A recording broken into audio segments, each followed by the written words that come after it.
चलो शुरू करेंगे। Song of the open road, written by Walt Whitman. Walt Whitman, पहली बात तो नाम इसका ऐसा सुपर हीरो टाइप का नाम है ये बंदे का, ठीक है। जैसे पीटर पार्कर होता है, क्लार्क केंट होता है, सुपरमैन, स्पाइडरमैन का, वैसे इसका नाम है वॉल्ट विटमैन, ठीक है, WW। तो काफी अच्छा इन्होंने लिखा है, बहुत सारे इन्होंने कलेक्शंस लिखे हैं, उनमें से एक हम लोग पढ़ रहे हैं पोएम, ठीक है। देखते हैं about the poet Walt Whitman 1890 to 1892। ये सब पूछेंगे नहीं, सिर्फ हम इंट्रो देख रहे हैं। Was an American poet, essayist and journalist.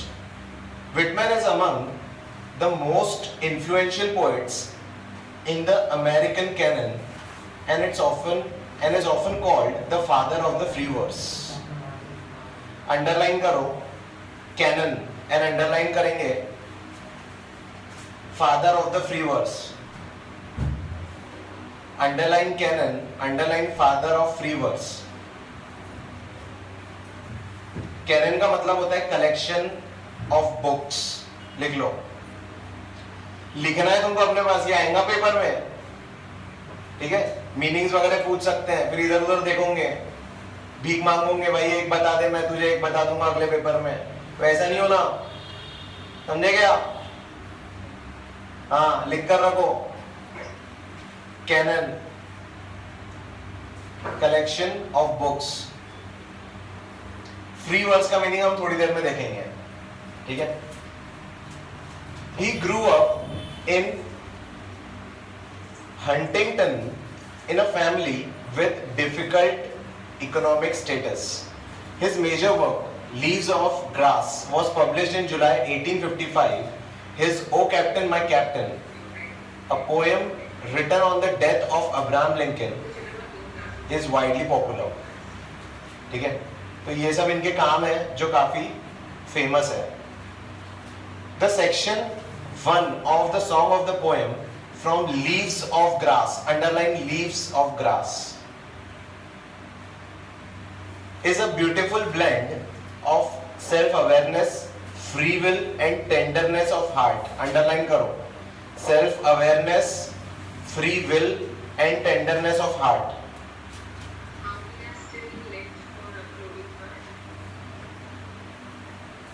Leaves of Grass के ऊपर लिखेंगे बुक ऑफ कलेक्शंस। इनके बहुत सारे कलेक्शंस हैं, उसमें से एक हम लोग देखने वाले हैं, song of the open road. ये पूरी एक बुक का नाम है, ठीक है।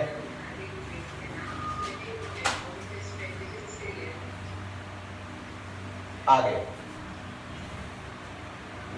It gives us poet's realisation that along the journey of life one will face a test of wisdom which is not tested in any school or university. Wisdom का मतलब बताओ मुझे, कौन बताएगा? What is wisdom? Knowledge. Knowledge is correct. रानी ने answer दिया correct, knowledge लिखो वहां पर, knowledge।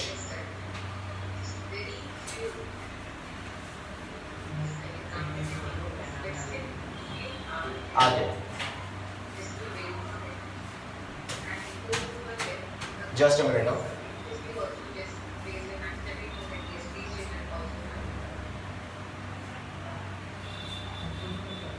Yes, a road is something everyone uses, whether rich or poor, and it forces all levels of people to associate with one another. The road signifies mobility. Underline mobility. इसका मतलब क्या है mobility का यहां पर? Yes, movement, okay. Mobile, movement, motility, ठीक है। एक और मीनिंग हो रहा है लेकिन यहां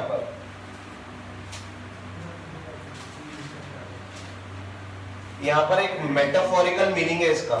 यस अक्षत,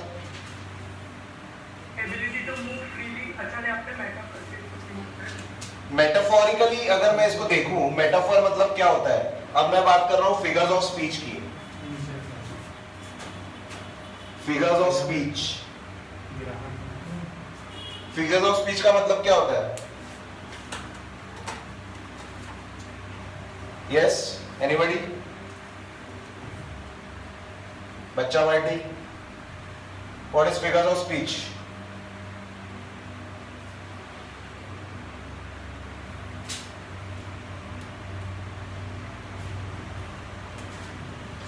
फिगर्स, फिर से बोल बेटा,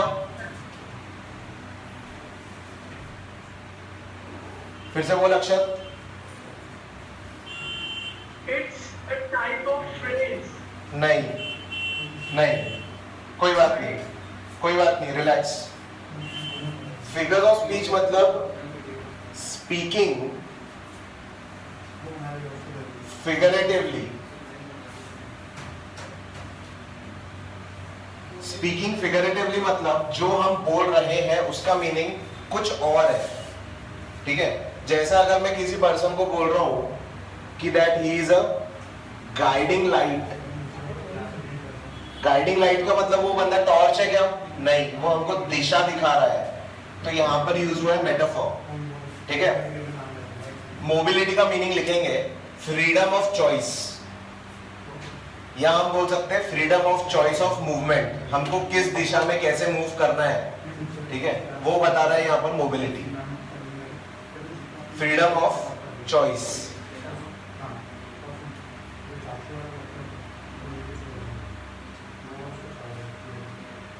आगे, one can take the road as a point to start over towards something new.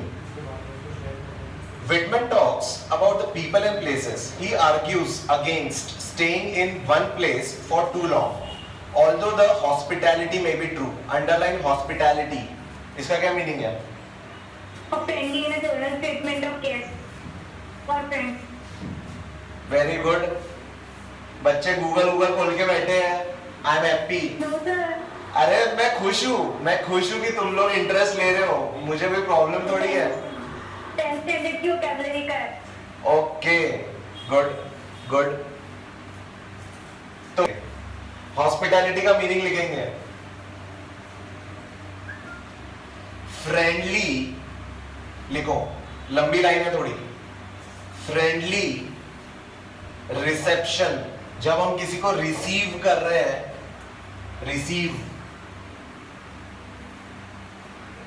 Receive होता है आपका वर्ब, इसका होगा रिसेप्शन, रिसेप्शन हो गया आपका नाउन, ठीक है? रिसीव से बना रिसेप्शन।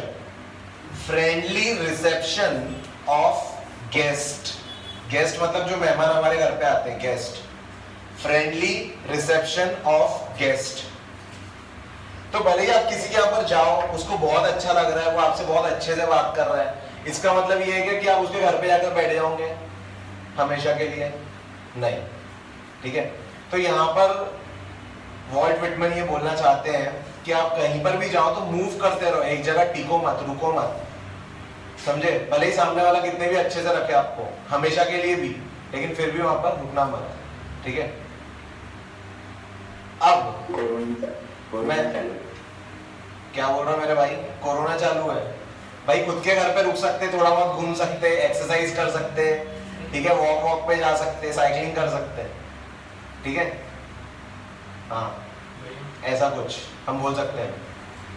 चलो, मैंने बोला था फ्री वर्स हम बाद में देखेंगे। फ्री वर्स का मतलब होता है जब किसी भी पोएम में कोई राइमिंग ना हो, ठीक है?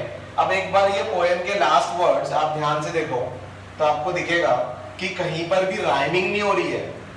सारे लाइंस के लास्ट वर्ड्स देखो, आपको दिखेगा कहीं पर भी राइमिंग नहीं हो रही है, ठीक है? इसका मतलब ये हुआ कि यहाँ पर राइमिंग नहीं है, लेकिन उसको एक नाम तो देना पड़ेगा ना। तो जहां पर कोई राइमिंग नहीं होती है या कुछ भी नहीं होता है, वहां पर हम बोलते हैं कि वो फ्री वर्स है, ठीक है? That is how we recognise it. Yes भाई बोल। सर ब्लैंक वर्ड्स और फ्री वर्ड्स में कुछ डिफरेंस है? बताऊंगा मैं, समय आने पर वो भी बताऊंगा, लेकिन फिलहाल तुमको लिखना है पोएम का जो नाम है, पिंक में जो लिखा हुआ है पेज के सेंटर में, उसके बाजू में लिख दो पोएटिक डिवाइस, ये जो फिगर्स ऑफ स्पीच है इसका दूसरा नाम है पोएटिक डिवाइस, या इसका तीसरा नाम है लिटरेरी डिवाइस। पोएटिक, लिटरेरी या फिगर्स ऑफ स्पीच बोलते हैं हम इसको। जब ये टेक्स्ट में रहेगा, टेक्स्ट मतलब हमारे चैप्टर्स में जब ये आएगा तो इसको फिगर्स ऑफ स्पीच बोल के हम आइडेंटिफाई करेंगे, अदरवाइज हम इसको बोलेंगे पोएटिक डिवाइसेस। यहां पर one of the poetic device is your figure of speech. अब हम इसमें काफी सारी चीजें लिखने वाले हैं, ठीक है, हम मीनिंग भी लिखेंगे, हम फिगर ऑफ स्पीच भी लिखेंगे। तो आगे बढ़ने से पहले सबसे पहले हम लोग फिगर ऑफ स्पीच देख लेते हैं। जब जब मैं आपको फिगर ऑफ स्पीचेस के बारे में बताऊंगा, आपको लिखना है figure of speech in bracket, figure of speech bracket में लिखना है, और जो मीनिंग रहेंगे, मीनिंग वो आप जनरली लिख सकते हो, लाइन वाइन करके आप लिख सकते हो, ठीक है। लेकिन इससे हम डिफरेंशिएट कर पाएंगे कि कुछ जो ब्रैकेट में है वो है फिगर्स ऑफ स्पीच, और जो जनरली लिखे हुए हैं दोज आर मीनिंग्स, ठीक है। तो आइडेंटिफिकेशन इजी हो जाएगा हमारे लिए, गेट इट। चलो पहले हम देख रहे हैं फिगर्स ऑफ स्पीच पूरे पोएम के एक साथ, ठीक है, लाइन से। तो सबसे पहले हमने लिखा फ्री वर्स। सेकंड, पोएम के स्टार्टिंग में ही लिख दो पर्सोनिफिकेशन, पर्सोनिफिकेशन।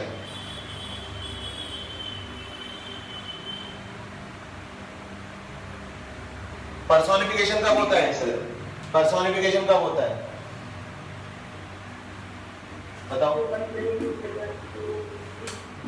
सॉरी, फिर से बोलना भाई। Yes, human quality. ठीक है, ह्यूमन क्वालिटी देते हैं हम किसी भी चीज को, या फिर उसको हम पर्सोनिफाई करते हैं, ठीक है। पर्सोनिफाई कर रहे हैं मतलब किसी भी चीज को पर्सन बता रहे हैं या उसको ह्यूमन क्वालिटीज दे रहे हैं, ठीक है। लिखना है, लिख के रख सकते हो वहां पर, अपनी लैंग्वेज में, हिंदी में तुम लोग नोट करके रख सकते हो, ठीक है, नो प्रॉब्लम।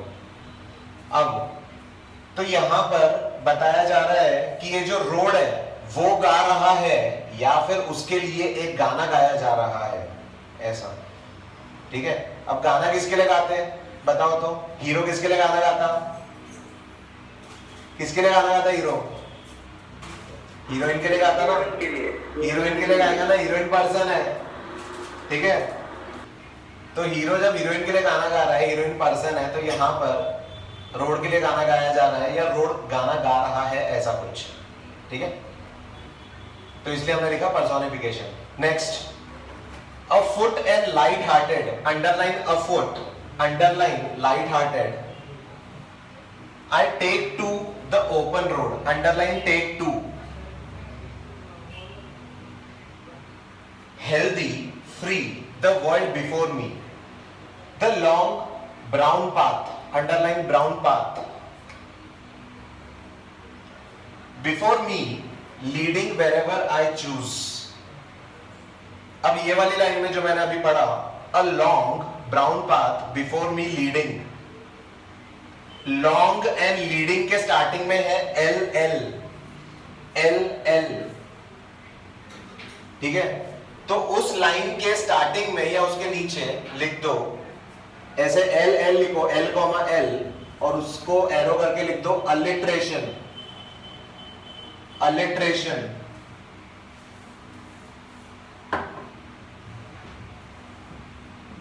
अलिट्रेशन कब होता है?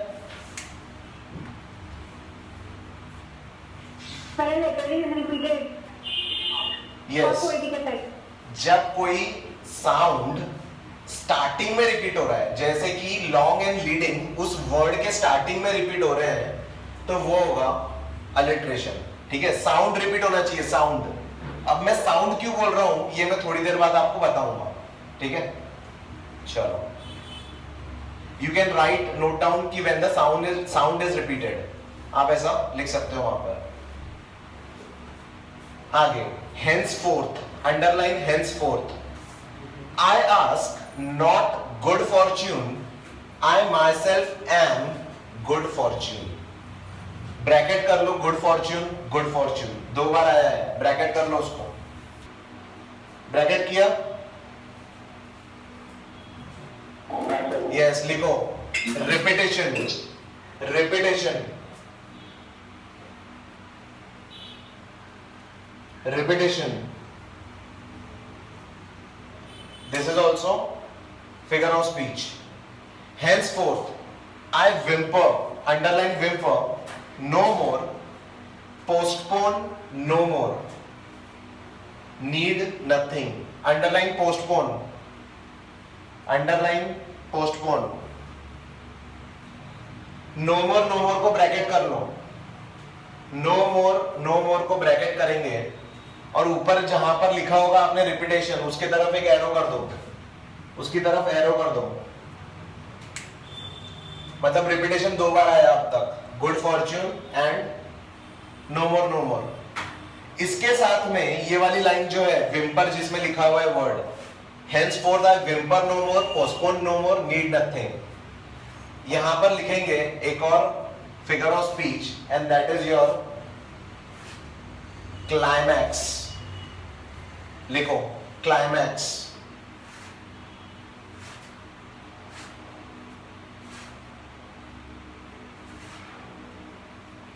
क्लाइमैक्स।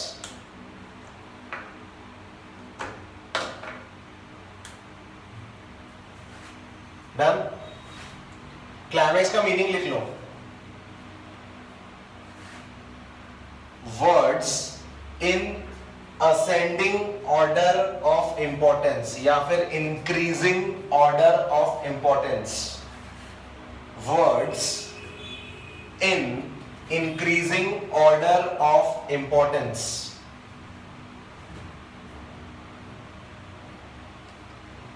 क्लाइमैक्स में एक और चीज आप ब्रैकेट में लिख सकते हो, जो आपने अभी लाइन लिखी उसके आगे रिदम, रिदम लिखो, यहां पर एक रिदम बनता है, आराम से वो इंक्रीजिंग ऑर्डर ऑफ इंपॉर्टेंस बता रहा है, एक रिदम बन रहा है, जैसे कि विम्पर नो मोर, पोस्टपोन नो मोर, नीड नथिंग।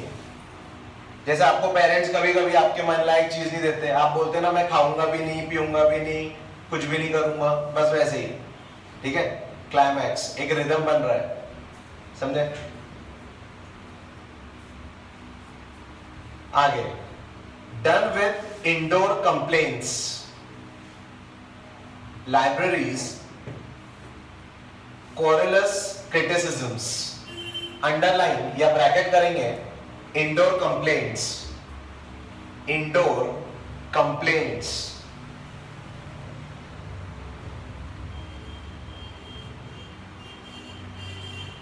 और ब्रैकेट करेंगे querulous criticisms, querulous criticisms।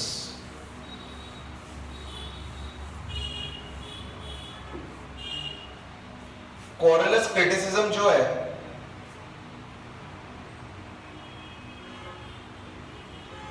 वहां पर आप लिखेंगे alliteration, querulous criticism, वहां पर लिखेंगे alliteration, और alliteration के पहले लिखेंगे या बाद में लिखेंगे रिपीटेशन या साउंड ऑफ के इज रिपीटेड, या फिर के साउंड इज रिपीटेड। वहां पर क का रिपीटेशन हुआ है, क, क्वारलस एंड क्रिटिसिजम्स, मतलब क रिपीट हुआ है वहां पर, इसलिए हमने लिखा के साउंड इज रिपीटेड, अलिट्रेशन। इसमें बहुत सारे हैं, ठीक है। एक और मुझे दिख रहा है यहां पर कंप्लेंट्स एंड क्वारलस, कंप्लेंट्स एंड क्वारलस, इन दोनों को एक एरो देकर कहीं ऊपर या नीचे एक साथ लाओ। यहां पर हम लिखेंगे टॉटोलॉजी, टॉटोलॉजी लिखो, टॉटोलॉजी, TAUTO, टॉटोलॉजी। इसका मीनिंग लिखेंगे different words same meaning, different words same meaning, words अलग है, मीनिंग सेम है इनके। लेकिन फिर भी उसको 2 बार लिखा गया है, ऐसा नियर अबाउट सेम मीनिंग है, इसीलिए। एक और है उसी लाइन में, खत्म नहीं हुआ, उसी लाइन में एक और है, दैट इज क्लाइमैक्स। क्लाइमैक्स का मीनिंग आपने ऊपर लिख लिया है, सिर्फ यहां पर लिख दो क्लाइमैक्स पूरी लाइन के लिए। Done with indoor complaints, libraries, quarrels criticisms. Quarrels criticism एक ही फ्रेज है, ठीक है। तो वो बोल रहा है कि I am done with these things, तो क्लाइमैक्स। एक और है इंडोर कंप्लेंट, जो मैंने आपको ब्रैकेट करवाया हूं, उसके लिए स्पेशली लिखेंगे ट्रांसफर्ड एपिथेट। थोड़ा यहां पर जगह रखना, इसके नीचे हम लिखेंगे यहां पर एडजेक्टिव। एडजेक्टिव, एपिथेट का मतलब होता है adjective. Transferred epithet. Yes Prasanna, कुछ बोलना है मेरे भाई? ओके। ट्रांसफर्ड एपिथेट यहां पर इसीलिए बोला गया है, पहले मैं इसका एग्जांपल देता हूं आपको, आपको भी लिखना होगा, आप लिख के रख सकते हो। Transferred epithet means, for example, sleepless, sleepless night. अब नाइट कभी स्लीपलेस हो सकती है क्या? नहीं। स्लीपलेस कौन है? हम। The sleeper is sleepless, not the night.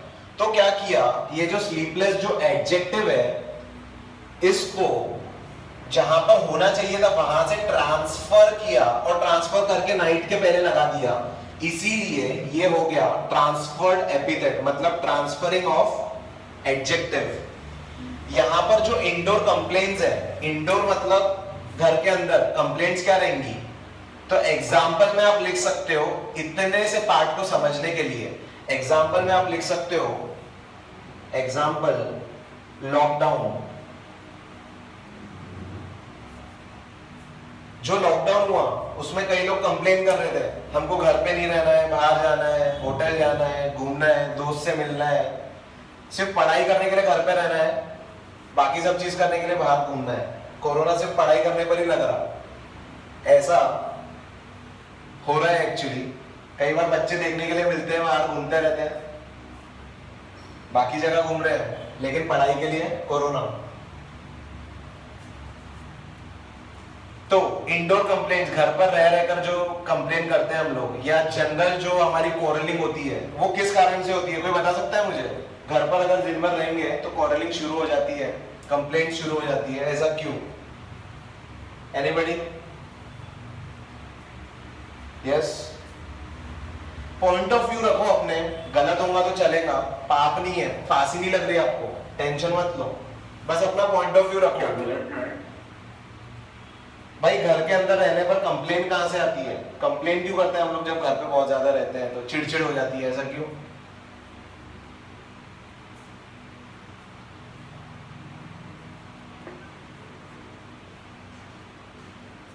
किसी ने मतलब थोड़ा भी कुछ तुमको कर दिया ना तो चिढ़ मच जाती है। उसका रीजन ये है कि आपकी एनर्जी चैनलाइज नहीं हो रही है, ठीक है। वही अगर आप घर पे रहो दिन भर, लेकिन इवनिंग में आधे घंटे के लिए घूमने चले जाओ, वॉकिंग पे चले जाओ, साइकिलिंग करके आ जाओ, तो फ्रेश लगता है, ठीक है। ये जो डिप्रेशन होता है वो आता है फ्रस्ट्रेशन से। फ्रस्ट्रेशन तभी रहेगा जब आप घर में लॉक रहेंगे, ठीक है। थोड़ा बहुत घूमना चाहिए, एक्सरसाइज वगैरह करो तो ये पूरा चला जाएगा, फिर नहीं आएगा ये, ठीक है। तो इंडोर कंप्लेंट्स नहीं आना चाहिए, और बाकी चीजें भी, लाइब्रेरीज, क्वारलस क्रिटिसिज्म्स, क्रिटिसाइज करना एक दूसरे को, छोटा बड़ा बताना, ठीक है, ये सब नहीं होना चाहिए। इसलिए he is done with it, the poet is done with it.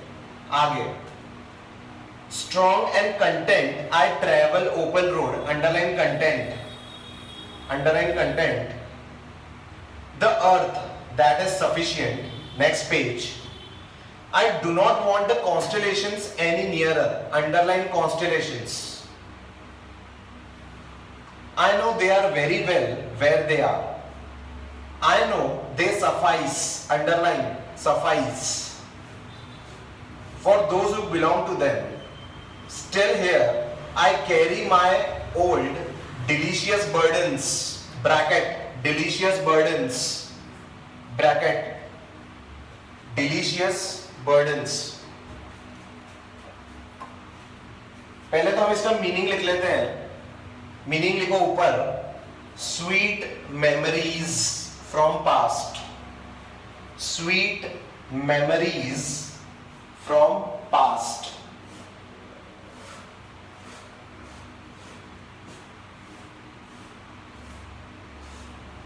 अब लिखेंगे डिलीशियस को हमने बोला स्वीट, जो हमारी मेमोरीज है, जो बर्डन है वो क्या है, हमारी मेमोरीज है और वो स्वीट है।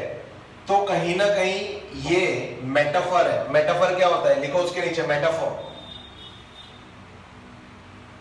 मेटाफर का एग्जैक्ट मीनिंग क्या है, कोई बताएगा मुझे? यस,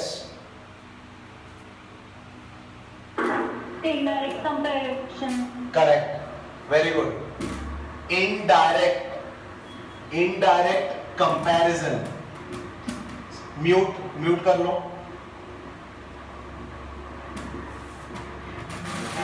अरे साइलेंट, म्यूट करो।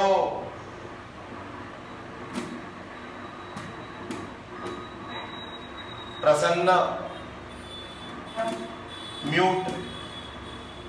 Thank you.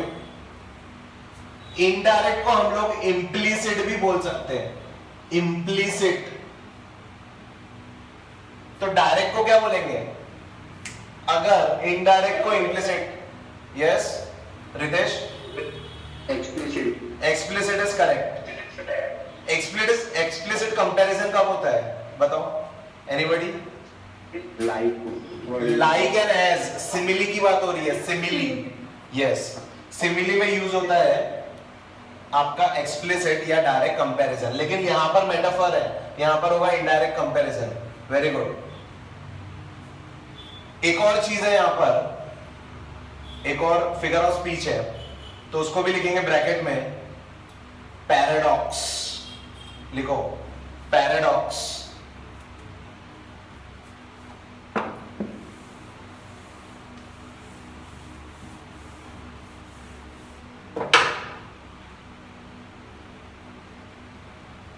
पैराडॉक्स कब होता है, कोई बताएगा मुझे?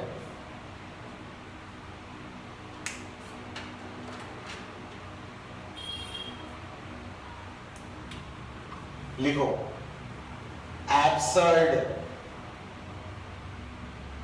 Absurd but true.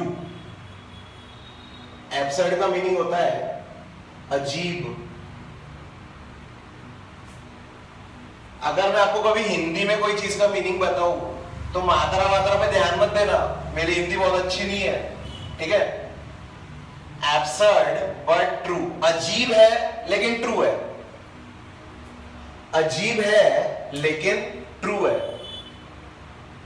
तो यहां पर बर्डन्स कभी अच्छे होते हैं क्या? नहीं, लेकिन यहां पर उसी बर्डन को अच्छा बताया गया है। अजीब है लेकिन ट्रू भी हो सकता है, कुछ बर्डन्स अच्छे भी होते हैं, ऐसा। इसीलिए यहां पर है पोएटिक डिवाइस पैराडॉक्स। किसी को कभी भी कोई डाउट रहे तो पूछ सकते हो, ऐसा कोई शर्माने वाली बात नहीं है, ठीक है? होमवर्क भी आपको बहुत कम मिलेगा इंग्लिश में, सिर्फ क्लास में अगर ध्यान दे दो आप रेगुलरली 1 महीना, मैं 1 महीने में कोर्स कंप्लीट करा के साइड में रख दूंगा, अच्छे मार्क्स मिलेंगे डेफिनेटली, ठीक है? कभी भी डाउट रहे पूछ लेना, टेंशन नहीं है। और जैसे कि सबके पास मेरा नंबर होगा, किसी को अलग से भी डाउट पूछना है फोन पे, जैसे सबके सामने शर्म आ रही है, इतने लोग हंसेंगे तो अलग से भी पूछ सकते हो, नो इश्यूज, ठीक है? चलो नेक्स्ट लाइन में है आई कैरी देम, ब्रैकेट करो carry them, men and women, I carry them with me wherever I go, bracket again carry them, bracket करो, लिखो रिपीटेशन, सेम जो पिछले पेज पर लिखा था हमने, प्रीवियस पेज पे, रिपीटेशन। यस बोलो बेटा, एंटीथेसिस भी है ना सर यहाँ? फिर से बोलो, sorry. Antithesis, it is antithesis, antithesis,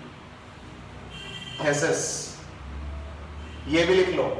इसके लिए man and women, man and women को करेंगे ब्रैकेट और उसके नीचे लिखेंगे एंटीथेसिस। एंटीथेसिस मतलब होता है, एंटी मतलब ऑपोजिट, थेसिस मतलब आइडिया।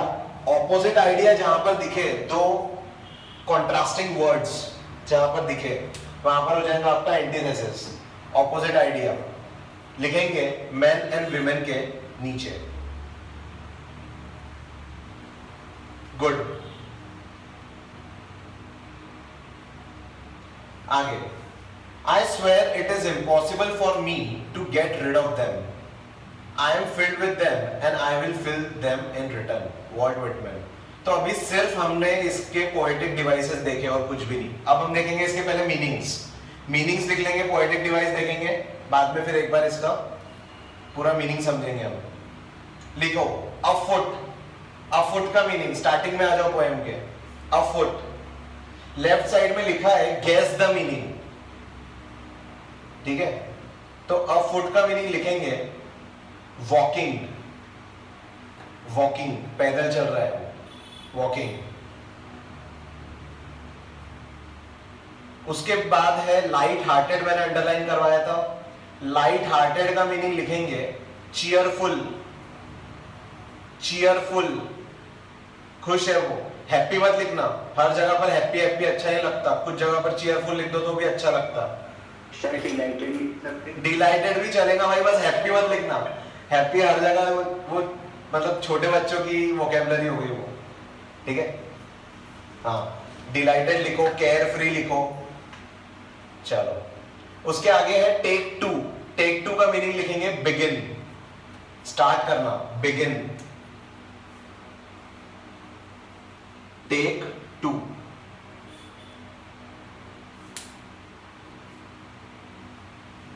उसके दो लाइन नीचे, the long brown path. Brown path का मीनिंग लिखेंगे बेयर लैंड। Bare land.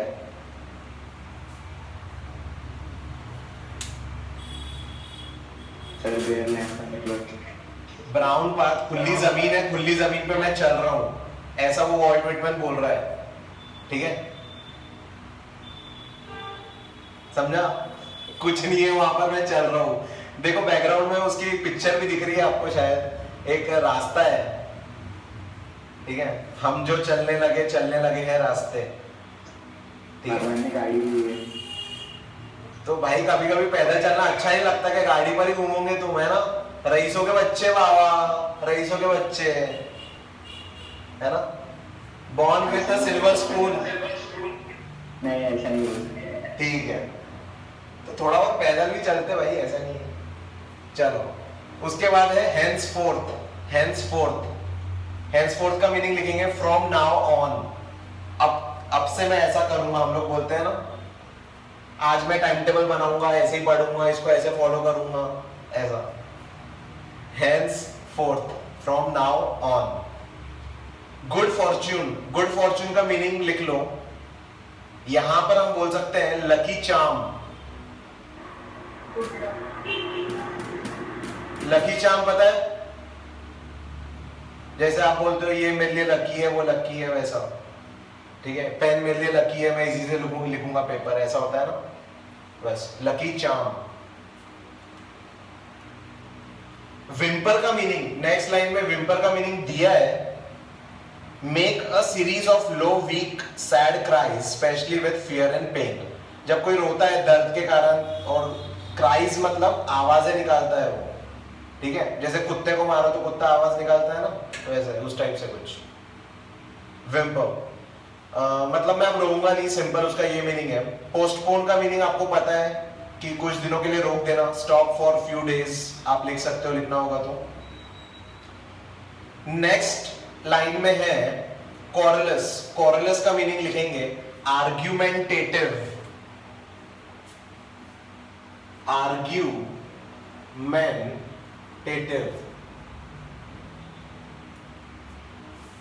अब तुम लोग प्यारे बच्चे एकदम, तुमको पता नहीं होगा आर्ग्यू का मतलब क्या होता, मैं बताता हूं। बेटा कुछ बच्चे रहते बुरे बच्चे, जो जब पेरेंट्स उनको बोलते हैं कि पढ़ाई करो तो बिल्कुल आर्ग्यू नहीं करते और पढ़ाई करते हैं। तुम वैसे बच्चे हो, लेकिन कुछ बच्चे रहते हैं वो आर्ग्यू करते हैं, उल्टा जवाब देते हैं, समझे? तो उल्टा जवाब देना वगैरह इन सबको बोलते हैं कॉरलस, कॉरल करना या आर्ग्यूमेंट्स करना। Next line, content. Strong and content, दो टाइप का कंटेंट होता है। एक कंटेंट जो हम लोग ऑनलाइन डाउनलोड करते हैं, देखते हैं या व्हाटएवर। यहाँ पर कंटेंट का मीनिंग क्या है, कोई बताएगा मुझे? करेक्ट, एग्जैक्टली, सेटिस्फाइड लिखो, सेटिस्फाइड।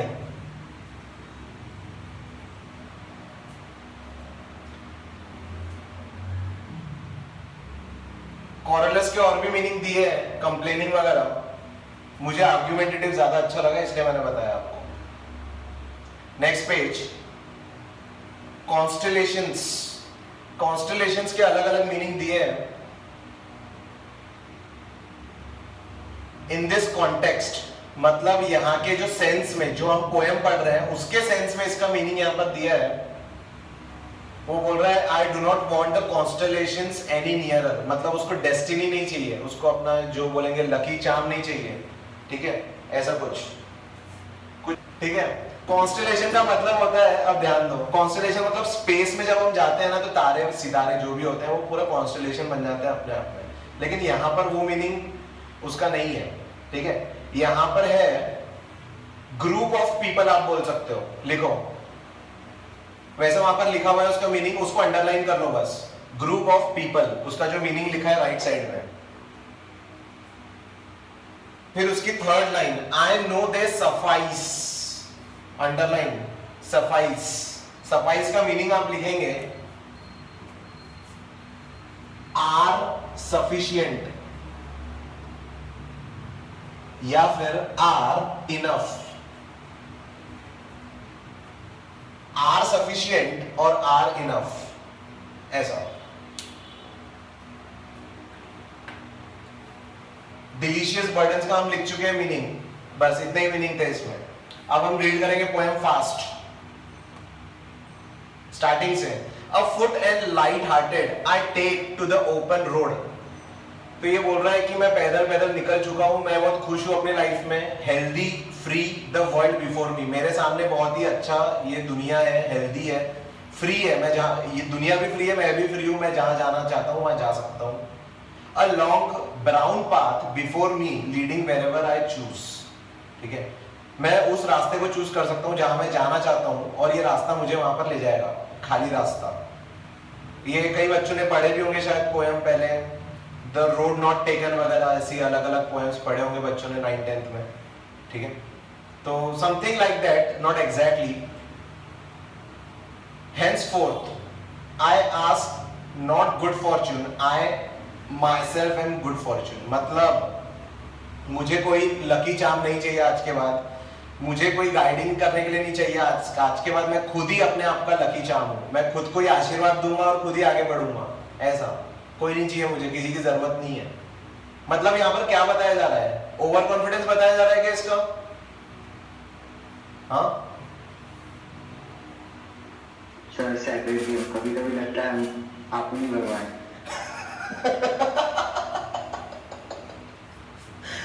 अपने ज भगवान है, ठीक है भाई, ऐसा नहीं है, इतना गहरा मत दो तुम लोग, ठीक है। चलो मैं बता देता हूं तुमको कुछ पॉइंट्स है, ये पॉइंट्स आपको आंसर्स लिखने में काम आएंगे, ठीक है। लिख कर रख लो अपने पास, 4 पॉइंट्स है, ये आप लिखो। मैं बताता हूं, पेज नंबर 97, बुक में पेज नंबर 97 पर देखो, जाओ एक बार। नीचे से सेकंड वाली ब्लू लाइन है, नीचे से सेकंड वाली ब्लू लाइन जो 5th के बाद लिखी है, रोमन 5 लिखा है वहां पर। The use of personal pronoun I is evident and prominent in this poem, give reasons. उसने बहुत ज्यादा आई यूज किया है यहाँ पर, ऐसा क्यों? 4 पॉइंट्स दूंगा, ये 4 पॉइंट लिख लो, पेपर में भी लिख सकते हैं और ये क्वेश्चन भी इंपॉर्टेंट है, ठीक है। लिखो, पहला, इंचार्ज ऑफ हिज लाइफ। मैं शॉर्ट में लिखा रहा हूं, आप लॉन्ग करके लिख सकते हो. The poet is in charge of his own life. In charge of his life. Second है सेल्फ कॉन्फिडेंट. कॉन्फिडेंस नहीं लिखना है, कॉन्फिडेंट. Self confident. थर्ड है focusing on his strengths. Focusing on his strengths, अपनी ताकत पर भरोसा और फोकस. एंड फोर्थ पॉइंट लिखो assured of his own capabilities. assured. किसी भी चीज की स्पेलिंग नहीं आए तो पूछ लेना, घबराना मत, डरना मत, ठीक है. बिंदास पढ़ो, रिलैक्स पढ़ो. assured of his own capabilities. ठीक है. इसमें आत्मनिर्भरता दिख रही है पोएम में. Yes. Back to the poem, page number 94. henceforth I whimper no more, postpone no more, need nothing. तो आज के बाद मुझे किसी भी चीज की जरूरत नहीं है, ना मैं रोऊंगा, ठीक है. Done with indoor complaints, libraries, cordless criticisms. मतलब ये पूरी तरह से मतलब कैसा, इमोशनली एंड फिजिकली फ्री होना चाहता है ये कोई भी चीज अपने मन में लेकर, कोई भी बुरी चीज हम बोलेंगे, ठीक है, किसी भी नेगेटिव एनर्जी को अपने मन में लेकर ये चलना नहीं चाहता है उस रोड पे.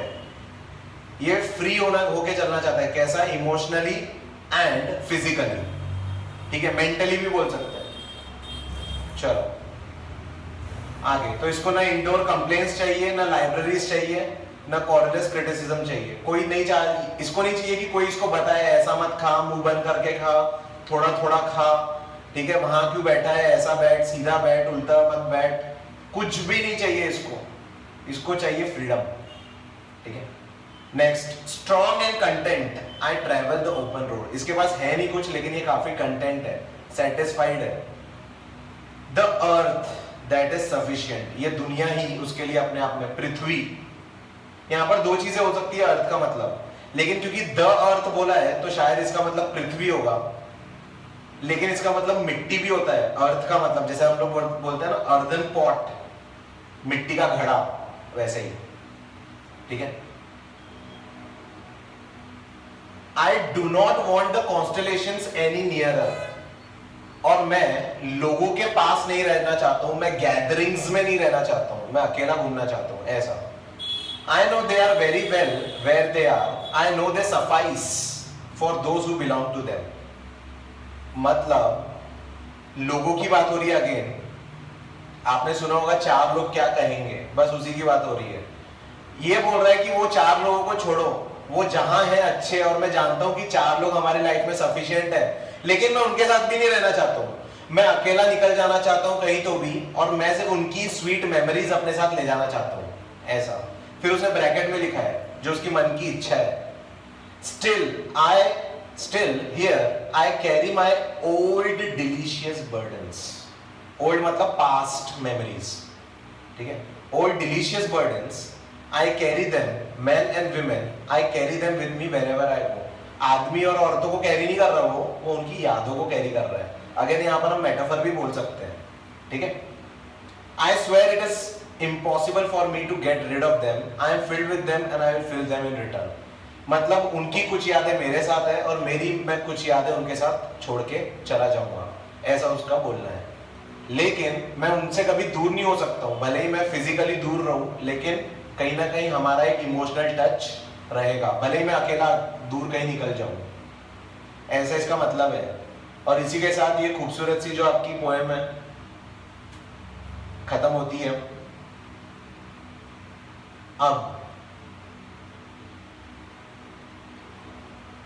पेज नंबर 96 पर आ जाओ. पेज नंबर 96, उसमें जो लास्ट पैराग्राफ है, लास्ट पैराग्राफ, उसके बाजू में स्टार मार्क कर दो. उसके बाजू में स्टार मार्क करेंगे पेज नंबर 97,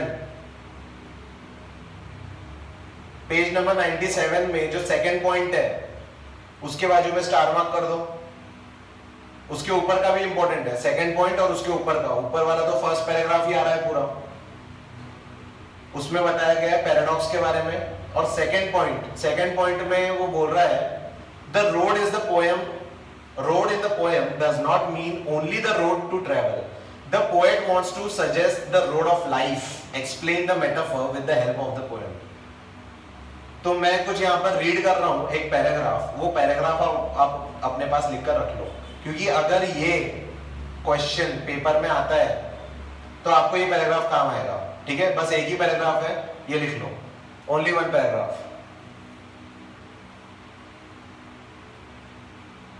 लिखो,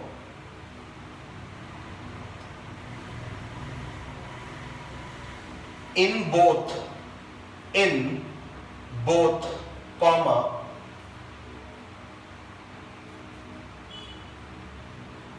अ ट्रिप जो हम घूमने जाते हैं, ट्रिप, और इन लाइफ, अ ट्रिप और in life, the attitude is important, the attitude is important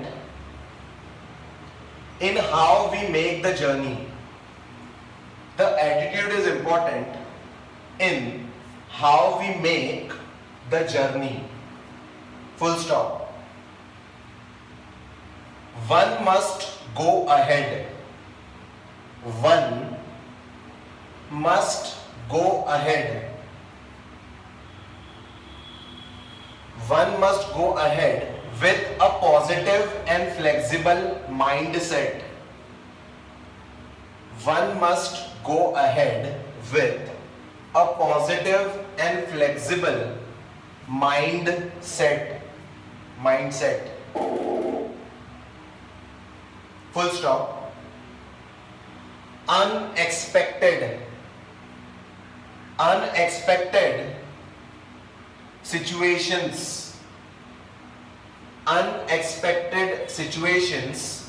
will show up.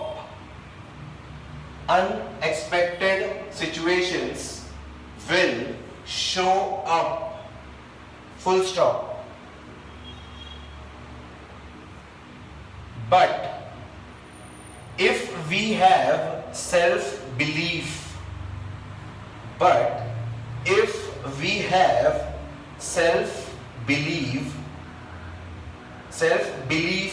for comma, any difficulty can be faced,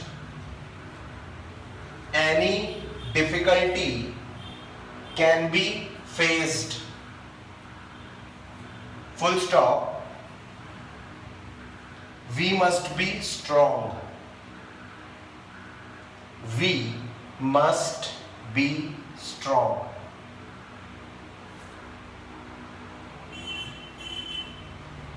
तो आज के लिए इतना ही।